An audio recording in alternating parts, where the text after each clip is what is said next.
नमस्कार, मैं हूं सौरभ शर्मा। नई दिल्ली के 10 राजाजी मार्ग बंगले में एक मीटिंग चल रही है और दूसरी मीटिंग के लिए गेस्ट का इंतजार हो रहा है। अशोक गहलोत अंदर हैं और सचिन पायलट को भी आना है।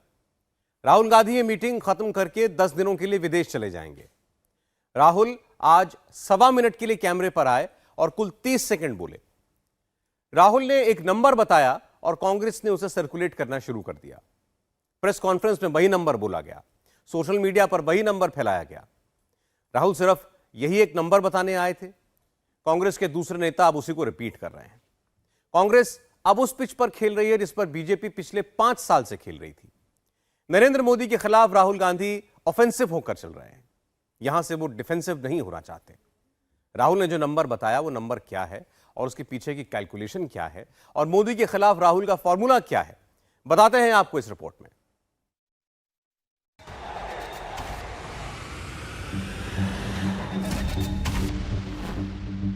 क्या नरेंद्र मोदी को हराने का फॉर्मूला राहुल गांधी को मिल गया? अब जो भ्रष्ट व्यक्ति नहीं है उसको निकाल दिया। भैया 150 सीटें आने वाली हैं। क्या राहुल गांधी ने यह फॉर्मूला कैमरे के सामने बता भी दिया?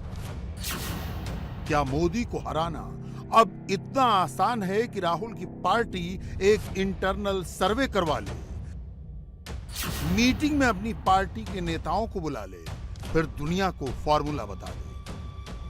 क्या कर्नाटक के बाद बीजेपी एक और चुनाव हारने वाली है?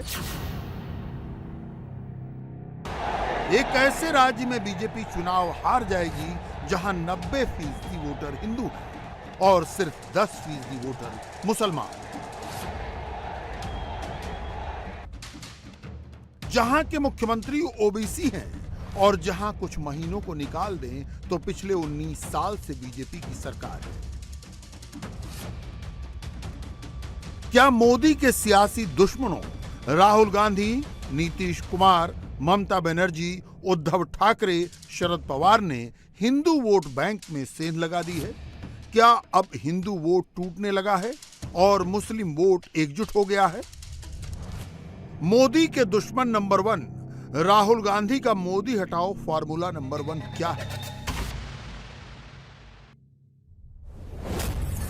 मध्य प्रदेश में राहुल गांधी की पार्टी का इंटरनल असेसमेंट यह है कि 230 सीटों में से वो 150 सीटें जीतने वाली है, जबकि बीजेपी का दावा यह है कि अब की बार वो 200 सीटों के पार जाने वाली है। कांग्रेस की ओर से 150 सीटों का दावा किया राहुल गांधी ने। एमपी के कांग्रेसी नेताओं को दिल्ली बुलाकर उनके साथ मीटिंग करने के बाद राहुल बोले, जो कर्नाटक में किया वो मध्य प्रदेश में भी रिपीट करेंगे। अभी हमारा डिस्कशन हुआ, लंबा चौड़ा डिस्कशन हुआ और हमारी इंटरनल असेसमेंट है कि 136 मिली कर्नाटक में। हमारा इंटरनल असेसमेंट है कि हमें एमपी में 150 मिलने जा रही है। तो कर्नाटक में जो किया उसको हम रिपीट करने जा रहे हैं। Thank you. सीएम का चेहरा क्या कमलनाथ होंगे मध्य प्रदेश में? भैया 150 सीटें आने वाली है। Thank you. राहुल बोले 150 तो शिवराज सिंह चौहान बोले 200। मन के बहलाने को बाबा ख्याल अच्छा है। भारतीय जनता पार्टी मध्य प्रदेश में 200 से ज्यादा सीटें जीतेंगी। अब उनको ख्याली पुलाव पकाने हैं तो पकाते रहें। मध्य प्रदेश में सीटें 230 हैं। दावा 350 सीटों का हो गया। जाहिर है दोनों दावे सच नहीं हो सकते। सच तो कोई एक ही होगा। मध्य प्रदेश में लड़ाई आमने सामने की है, इसलिए इस बार आर या पार। राहुल गांधी ने कर्नाटक को याद किया तो एमपी पर भी कर्नाटक का फॉर्मूला ही अपनाया। सवाल खूब पूछे गए लेकिन राहुल ने सीएम कैंडिडेट का नाम नहीं बताया। सीएम का चेहरा क्या कमलनाथ होंगे मध्य प्रदेश में? भैया 150 सीटें आने वाली है। Thank you. राहुल गांधी की 1.25 मिनट वाली प्रेस कॉन्फ्रेंस शुरू होने से पहले कमलनाथ का हंसता मुस्कुराता हुआ चेहरा देख लीजिए और राहुल की प्रेस कॉन्फ्रेंस के बाद कमलनाथ का मुरझाया हुआ चेहरा देख लीजिए। कुछ और बताने की जरूरत ही नहीं है। आज प्रश्न केवल कांग्रेस पार्टी का नहीं है पर पूरे मध्य प्रदेश की भविष्य का है कि कैसा मध्य प्रदेश हम चाहते हैं। मुद्दों पर बात करी कि कौन कौन से हमारे प्रमुख मुद्दे होंगे, कौन कौन किस आधार पर हम चुनाव लड़ेंगे और इसमें सब एकता के साथ मैदान में उतरेंगे। अगले 4 से 5 महीने में जिन राज्यों में चुनाव की गर्मी चढ़ने वाली है, उनमें से दूसरा राज्य है राजस्थान। राजस्थान विधानसभा की 200 सीटों में से अशोक गहलोत का दावा 156 सीटें जीतने का है। गहलोत कहते हैं कि ये उनका मिशन 156 है। राजस्थान में बीजेपी ने अब तक सीटों का कोई टारगेट डिक्लेयर नहीं किया है, लेकिन राजस्थान में एक बार तू एक बार मैं की परंपरा को देखकर बीजेपी को लगता है कि अब की बार राजस्थान में भी बनेगी बीजेपी सरकार। राजस्थान की कांग्रेस सरकार की लड़ाई न दिल्ली में हल होने वाली है न राजस्थान में हल होने वाली है। जो गहलोत साहब अभी बोल रहे हैं कि ये सॉर्ट आउट होने वाला है, ये सॉर्ट आउट होगा, लेकिन ये सॉर्ट आउट राजस्थान की जनता कांग्रेस को करेगी। और प्रधानमंत्री मोदी जी हर राज्य के अंदर जाते हैं, लगातार वो प्रवास पे रहते हैं और जनता से सीधा जुड़ाव अगर देश के किसी एक प्रधानमंत्री का है तो वो है श्री नरेंद्र मोदी जी। विदेश की फ्लाइट पकड़ने से पहले राहुल गांधी ने दिल्ली में 3 अहम मीटिंग्स निपटाई। गहलोत और पायलट दिल्ली तलब हुए, मगर हाईकमान से मुलाकात के पहले ही गहलोत ने कह दिया सचिन पायलट की इतनी हैसियत नहीं कि वो अपनी शर्तें मनवा सके। कांग्रेस पार्टी तो मजबूत है कि ऐसी स्थिति नहीं है कि आप किसी को मनाने के लिए ऑफर करो, आप कौन सा पद स्वीकार करोगे। ऐसा आज तक ऐसे कभी हुआ नहीं जिंदगी में, ना कभी होगा। कांग्रेस बहुत मजबूत संगठन है, आज भी हाईकमांड बहुत मजबूत है। ना किसी कार्यकर्ता नेता की इतनी हिम्मत है वो कहे नहीं ये नहीं मैं ये लूंगा पद, ऐसा कभी होता नहीं है। ये सब स्टोरी अखबार में चलती रहती है या फिर कुछ लोग चलाते रहते हैं या स्टोरी बनवाते रहते होंगे, कोई दम नहीं है। अशोक गहलोत सचिन पायलट को भाव नहीं देते, मगर आला कमान पायलट को मिलने का वक्त देता है। सवाल है क्या कोई जिम्मेदारी भी देगा। राहुल गांधी के एक और लेफ्टिनेंट हैं छत्तीसगढ़ के मुख्यमंत्री भूपेश बघेल। बघेल को 23 में ही एग्जाम देना है, लेकिन वो 24 के एग्जाम की चिंता करते हैं। बघेल ने 24 के चुनाव में यूपीए को 300 से ज्यादा सीटें मिलने की भविष्यवाणी की है। 300 यूपीए की सीट आएगी, 300 यूपीए की सीट आएगी। मोदी को हराने का, मोदी को हटाने का जो भी फॉर्मूला विरोधी बनाते हैं उसमें कुछ चीजें कॉमन होती हैं। पहला, हिंदू वोट को जात पात में बांट दो। दूसरा, मुसलमान वोट को एकजुट रखो। तीसरा, मोदी के काम को नकारते रहो। चौथा, आपस में चाहे लड़ो मगर मोदी से एक होकर लड़ो। दिल्ली वाले अध्यादेश पर लाइन क्लियर करने के लिए राहुल गांधी और मल्लिकार्जुन खड़गे ने दिल्ली और पंजाब के कांग्रेसी नेताओं को बुलाया तो एक ही डिमांड आई, केजरीवाल का सपोर्ट किया तो कांग्रेस के लिए अच्छा नहीं होगा। कांग्रेस की सपोर्ट जब ये चाहते हैं तो किस मुंह से कांग्रेस की सपोर्ट मांग रहे हैं? वही केजरीवाल जिन्होंने जिनके कहने के ऊपर विधानसभा के अंदर हमारे महबूब नेता राजीव गांधी जी का भारत रत्न वापस लिए जाने के लिए प्रस्ताव पास किया और बीजेपी की मदद से इन्होंने प्रस्ताव पास किया कि राजीव गांधी जी से भारत रत्न वापस लिया जाए। वो अरविंद केजरीवाल अब ये कहते हैं कि कांग्रेस उनका समर्थन करे। वो अरविंद केजरीवाल जिन्होंने कि कश्मीर मसले के ऊपर बीजेपी का समर्थन किया, 370 के मसले पे बीजेपी का समर्थन किया, जम्मू कश्मीर के टुकड़े हो गए बीजेपी का समर्थन किया, ऑपोजिशन का समर्थन नहीं किया। वो कहते हैं कि ऑपोजिशन हमें समर्थन दे। कांग्रेस के लिए यह बात 24 के फॉर्मूले में फिट नहीं बैठती, इसलिए अभी इस मुद्दे को लटका कर रखा जाएगा। कांग्रेस केजरीवाल से कुछ और बार्गेन करेगी, तब जाकर अध्यादेश पर समर्थन या विरोध का फैसला डिक्लेयर करेगी। ममता बनर्जी नई संसद के झटके से अब तक उबर नहीं पाई हैं। 1947 और 2023 की तस्वीर लगाकर ममता नेहरू और मोदी का कंपैरिजन करती है। ममता की टाइमलाइन पर आई इस तस्वीर से एक और बात क्लियर होती है ममता धीरे धीरे कांग्रेस वाली लाइन पर आ रही हैं। समाजवादी पार्टी के अध्यक्ष अखिलेश यादव ने कांग्रेस के साथ किसी भी तरह का अलायंस अनाउंस नहीं किया, लेकिन लाइन उनकी भी वही है जो कांग्रेस की है। समाजवादी पार्टी वाले अखिलेश भी कहते हैं मोदी की पार्टी संविधान तोड़ रही है, लोकतंत्र की धज्जियां उड़ा रही है, इसलिए इसे हटाना होगा। क्या 9 साल अब 10 नंबर ही हो जाएंगे? 10 साल पूरे हो जाएंगे? क्या उम्मीद करोगे? बिजली महंगी, कोटा बिजली का नहीं बढ़ा पाए, NHAI से किसी एक्सप्रेसवे के लिए बजट नहीं ला पाए। ये सरकार वो है जो कहती है कि केवल 100 में 4 लोग बेरोजगार हैं। इनकी बात कौन मानेगा? जो संविधान की शपथ लेते हैं उसके बाद संविधान की धज्जियां उड़ाते हैं। असदुद्दीन ओवैसी धर्म और मजहब वाली मेन लाइन से अलग हटते हैं तो जाति वाली लूप लाइन पकड़ते हैं, जाति वाली लूप लाइन छोड़ते हैं तो ओवैसी फिर से धर्म वाली लाइन पर आ जाते हैं। हम देखते हैं कि भारत की लोकसभा की पार्लियामेंट का इफ्तिताह हुआ, हमारे प्रधानमंत्री वो एक फोटो आई लेटे हुए हैं, फिर एक टीवी पर मैं देखा कि लोकसभा के अंदर प्रधानमंत्री जा रहे और उनके पीछे कम से कम 18 से 20 हमारे हिंदू भाइयों के मजहब के पुजारी मंत्र पढ़ते हुए जा रहे हैं। मगर अफसोस हुआ देश के प्रधानमंत्री, आप सिर्फ एक ही मजहब के लोगों को लेकर गए लोकसभा में। नीतीश कुमार जैसा हो, नीतीश कुमार जैसा हो।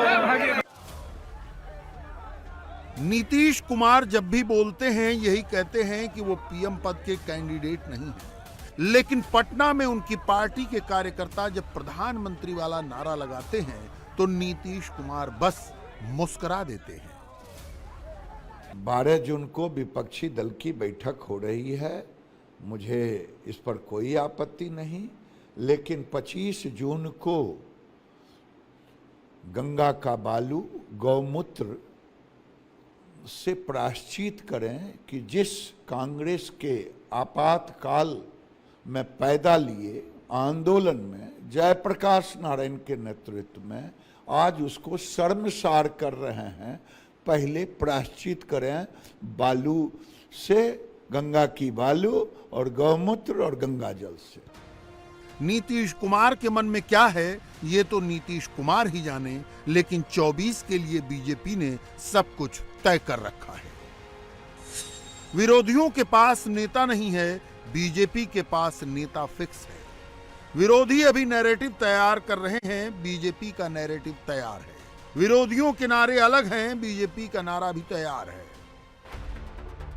बीजेपी लगातार तीसरा चुनाव नरेंद्र मोदी के चेहरे पर लड़ेगी।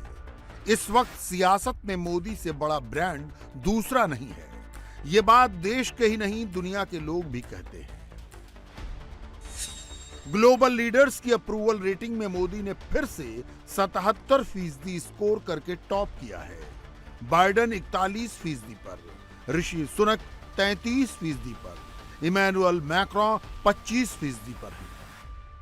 2014 से पहले के दशक में इतिहास के घोटालों के हर रिकॉर्ड टूट गए थे। इन घोटालों ने सबसे ज्यादा नुकसान देश के गरीब का किया था, देश के ऐसे क्षेत्रों का किया था जो विकास में पीछे रह गए थे। हमारी सरकार ने सबसे ज्यादा गरीब कल्याण को प्राथमिकता दी। पिछले एक हफ्ते में नरेंद्र मोदी पर 2 सर्वे हुए। अगर आज चुनाव हो गए तो क्या होगा? पहला सर्वे कहता है कि मोदी की पार्टी 39% वोट लेगी और राहुल की पार्टी को 29% वोट मिलेंगे, यानी दोनों पार्टियों के वोट शेयर में 10% का गैप होगा। CSDS के इस सर्वे के मुताबिक मोदी प्रधानमंत्री पद के लिए 43% लोगों की पसंद है और राहुल गांधी 27% लोगों की पसंद है, यानी दोनों में 16% का गैप है। इस सर्वे के मुताबिक नरेंद्र मोदी प्रधानमंत्री पद के लिए 56% लोगों की पसंद है और राहुल गांधी को 35% लोग पसंद करते हैं। सर्वे के मुताबिक मोदी और राहुल की पॉपुलैरिटी में 21% का गैप है। अब गैप अगर इतना बड़ा हो तो रिजल्ट पहले से आउट समझिए। यह हाल तब है जबकि मोदी ने 24 वाली कैंपेन अभी लॉन्च भी नहीं की है। 1952 से लेकर अब तक के सारे चुनावों की समझ रखने वाले पॉलिटिकल एनालिस्ट कहते हैं कि कांग्रेस ने देश पर तभी राज किया जब उसे 4 प्रमुख जातियों के वोट मिले, ब्राह्मण, दलित, आदिवासी और मुसलमान। धीरे धीरे करके ये सारी जातियां कांग्रेस से छिटकती रही। पिछड़ा वोटर कांग्रेस के पास न कभी रहा न अब है।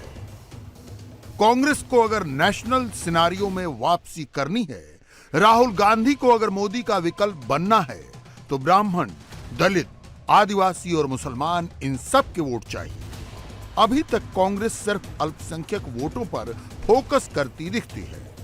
क्या कर्नाटक के बाद राहुल ने अल्टरनेट फॉर्मूला रेडी किया है? राहुल गांधी की बॉडी लैंग्वेज को देखकर लगता है कि यहां से वो डिफेंसिव होकर नहीं खेलेंगे, वो ऑफेंसिव रहेंगे। लेकिन इसी ऑफेंसिव होने के चक्कर में राहुल गलतियां करते हैं। बीजेपी उसी की ताक में रहती है। राहुल गांधी का फोकस अभी 2 राज्यों पर है, पहला राजस्थान और दूसरा मध्य प्रदेश। दोनों ही राज्यों में कांग्रेस के लिए चुनौतियां ही चुनौतियां हैं। राजस्थान में कांग्रेस को आपसी झगड़े, भ्रष्टाचार के आरोप, एंटी इनकम्बेंसी, हिंदू वोट और सरकार बदलने के रिवाज से लड़ना है। सचिन पायलट के लिए कांग्रेस कभी सख्त हो जाती है, कभी नरम पड़ जाती है, कभी उन पर कार्रवाई की बात होती है तो कभी पुरस्कार की। कांग्रेस आला कमान की दिक्कत यह है कि राजस्थान के मामले में गहलोत की मर्जी के बगैर कुछ नहीं हो सकता। मध्य प्रदेश चुनाव में राहुल ने 150 सीटें जीतने का दावा तो कर दिया है, लेकिन वहां भी राह आसान नहीं है। एमपी कांग्रेस में भी गुटबाजी है, लीडरशिप का इश्यू है, संगठन कमजोर है, पिछड़ा वोट साथ नहीं और हिंदू वोट अब तक बीजेपी के फेवर में एकजुट दिख रहा है। 15 महीने में श्रीमान कमलनाथ ने हर गरीब का हक और अधिकार छीना था। आज भारतीय जनता पार्टी की सरकार अपने मध्य प्रदेश को स्वर्णिम मध्य प्रदेश बनाने की ओर अग्रसर है। अब की बार 200 पार का नारा साकार करेंगे। कर्नाटक में कांग्रेस इसलिए जीती क्योंकि वहां उसका जाति का कार्ड चल गया। लिंगायत वोट टूटा, वक्कालिगा वोट टूटा, दलित वोट टूटा और मुसलमान वोट एकजुट हो गया। लेकिन वो दक्षिण था, आगे उत्तर की लड़ाई है। इलाका अलग है, लड़ाई अलग है, लड़ने का तरीका भी अलग रखेंगे तभी गुजारा है। राहुल को शक हो तो 19 के चुनाव पर नजर डाल लें। इन 2 राज्यों में मोदी का स्ट्राइक रेट 100 के आसपास मिलेगा।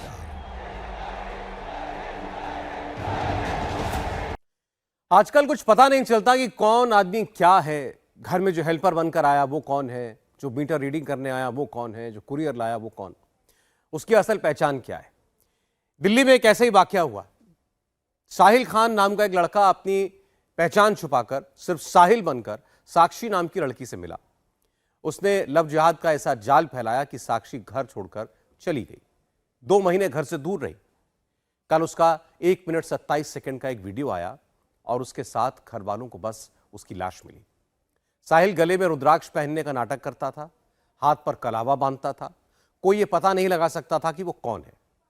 उसकी पहचान जब तक सामने आई तब तक दिल्ली दहल चुकी थी।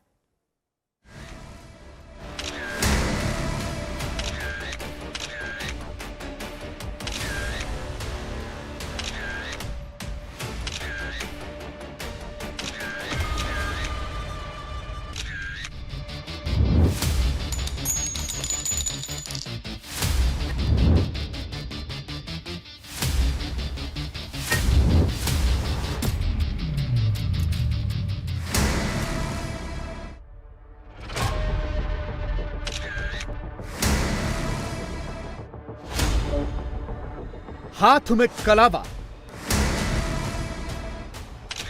गले में रुद्राक्ष, साहिल खान को दिल्ली का नया जल्लाद कहा जा रहा है।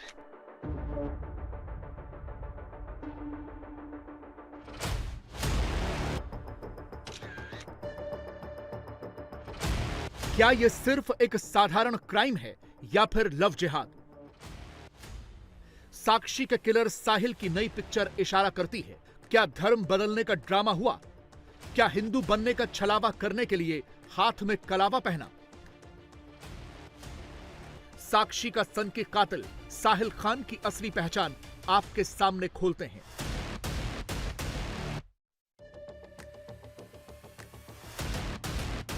दिल्ली वालों खबरदार, ऐसे बहरूपिया लड़कों से बेटियों को बचाओ।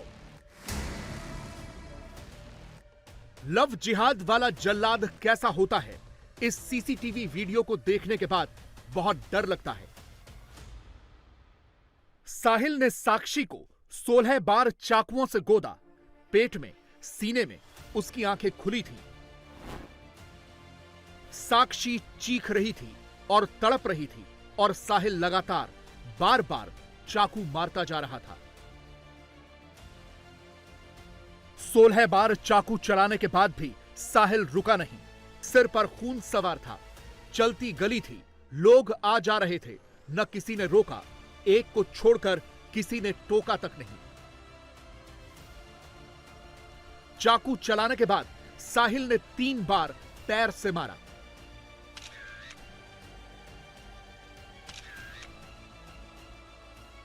साक्षी के सिर पर 6 बार पत्थर उठा उठाकर पटका। साहिल पत्थर से मर्डर कर रहा था। साक्षी के चेहरे को पत्थर से कुचल रहा था और पत्थर दिल दिल्ली के लोग देखते रहे।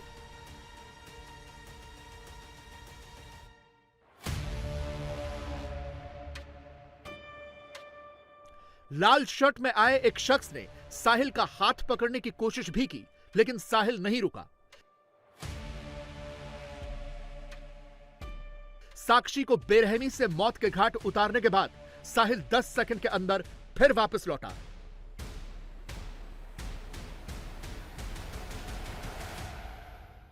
फिर एक बार पत्थर उठाकर मारा। साक्षी ने दम तोड़ा या नहीं, यह देखने के लिए फिर 2 बार उसे पैर से मारा। दिल्ली के शहबाज डेरी इलाके में रात 8:45 पर साहिल ने साक्षी का कत्ल किया। उसे बेरहमी से मौत के घाट उतारा। 1 बार नहीं, 2 बार नहीं, 16 बार चाकुओं से गोदा। पत्थर से उसका सिर कुचला।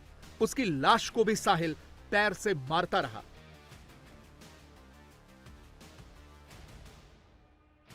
और गली चलते 1 नहीं, 2 नहीं, बल्कि 1 दर्जन लोग साक्षी की मौत का तमाशा देखते रहे। किसी ने साहिल को रोकने की कोशिश नहीं की। किसी ने साक्षी को बचाने की कोशिश नहीं की। 1 मिनट 27 सेकंड के इस वीडियो में साक्षी को बेरहमी से चाकू मारे, पत्थर मारे, पैरों से मारा, लेकिन कोई उसे बचाने नहीं आया। पुलिस की जांच में जो सामने आया, उसके मुताबिक साक्षी को जल्लाद की तरह मारने वाला साहिल उसका सनकी आशिक था, जिसने घर से निकली साक्षी को रास्ते में रोकने की कोशिश की, उससे बात करने की कोशिश की। लेकिन जब साक्षी नहीं रुकी तो साहिल ने चाकू निकालकर उस पर एक के बाद एक कई वार करने शुरू कर दिए।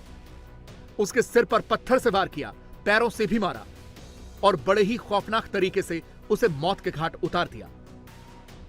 ये जो जगह है, ये शहबाज डेरी इलाका है, पास में इसके जेजे कॉलोनी है। और ये जो गली है, ये गली आप देखेंगे, ये संकरी सी गली है। इस गली से जो साक्षी है वो यहाँ आती है। साहिल को पहले से इस बात की जानकारी थी कि जो साक्षी है वो इस गली से यहाँ पर आएगी, उसको अपने दोस्त के यहाँ जाना है। लेकिन ये जानकारी उसे कैसे मिली, इसकी तफ्तीश अभी पुलिस करेगी। लेकिन जब वो यहाँ से बाहर आती है, यहीं पर ही साहिल उसे रोकता है, उससे बात करने की कोशिश करता है। आप ये स्पॉट देखिए, वो गली से यहाँ से आती है, यहाँ रुकती है, साहिल उसे मिलता है, वो बचने की कोशिश करती है। वो चाहती थी कि वो उससे बात ना करे, लेकिन साहिल लगातार उसका पीछा कर रहा था। वो यहाँ से आगे बढ़ता है और यहाँ तक, ये लगभग आप देखेंगे इस स्पॉट को, आप देखेंगे इस स्पॉट, इस खंबे से लेकर और यहाँ तक वो उससे बात करने की कोशिश करता है, लेकिन साक्षी उससे बात नहीं करती। लेकिन जब साक्षी यहाँ पर पहुंचती है तो वो उसे फिर रोकता है, उससे बात करने के लिए कहता है, लेकिन साक्षी का कहना यही था कि वो उससे बात नहीं करेगी। साक्षी का कातिल साहिल बुलंदशहर से पुलिस की गिरफ्त में आ चुका है। बुलंदशहर से जो तस्वीर सामने आई है, उसने इस पूरे केस को ही डाइवर्ट कर दिया है। मामला लव जिहाद का बन गया है। साक्षी को जल्लाद की तरह मौत के घाट उतारने वाला साहिल मुसलमान है। उसके पिता का नाम सरफराज है, लेकिन फिर भी उसके गले में रुद्राक्ष है, हाथ में कलावा है, मतलब साफ है। ना तो ये रुद्राक्ष है और ना ही ये कलावा है, ये केवल हिंदू बेटियों को अपने जाल में फंसाने वाला छलावा है। क्या साहिल ने साक्षी को गुमराह किया? क्या साक्षी लव जिहाद का शिकार हुई? क्या साहिल का झूठ पकड़ा इसलिए साक्षी को मार डाला? क्या मोहम्मद साहिल ने साक्षी को हिंदू पहचान बताई थी? मोहम्मद साहिल जल्लाद, दिल्ली में लव जिहाद। एक क्राइम फॉर पैशन है। वैसे तो इन्वेस्टिगेशन जब होगा तब उसके बाद पता लगेगा कि क्या कारण था, क्या सर्कमस्टांसेस था, क्या न्यूएंसेस हैं इस केस के। लेकिन एट फर्स्ट इंस्टेंस जो बात सामने आई है उसमें ये क्राइम फॉर पैशन है। बच्ची की जानकारी इस लड़के से थी, शायद या तो कोई झगड़ा हुआ है या बच्ची ने बात करना बंद किया है। इसका रोष और इस कदर कि इस नृशंस हत्या को उसने अंजाम दिया है, यह एक निश्चित रूप से एक दुर्दांत सा अपराध है। जिस तरह का हैवानियत दिखाई है एक्यूज्ड ने, अब उसे हम पकड़ के ला रहे हैं।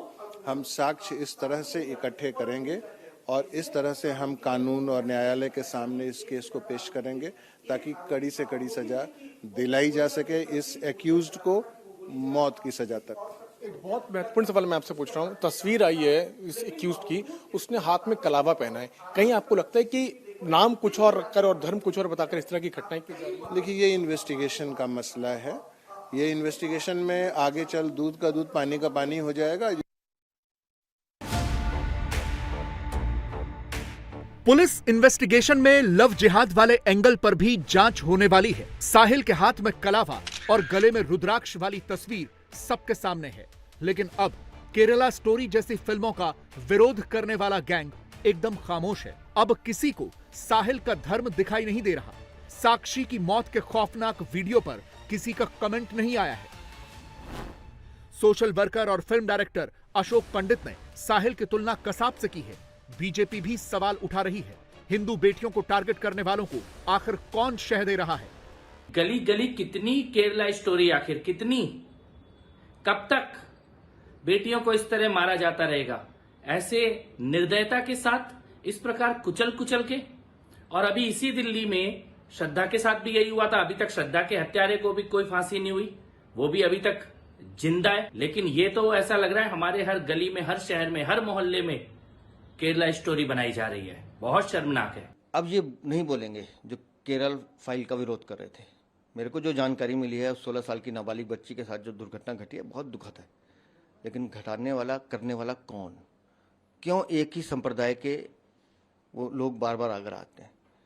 अगर हिंदू लड़की अपनी इच्छा से वो नाबालिग बच्ची मना कर रही है तो एक ही संप्रदाय के लोग क्यों इस तरह की हरकत करते हैं? आज भी वही हुआ है। साक्षी को खौफनाक मौत देने वाले साहिल का इंस्टाग्राम प्रोफाइल देखिए। लव यू डार्क लाइफ, दारू लवर, यारों की यारी सब पर भारी।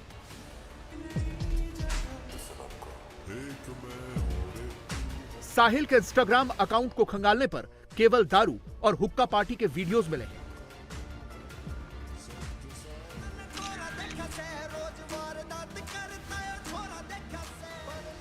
साहिल किस टाइप के गानों पर रील्स बनाता था और कैसे हाथ में हथकड़ी लगाकर खुद को गुंडा टाइप बताता था, ये सब आपको उसके इंस्टाग्राम अकाउंट पर मिल जाएगा।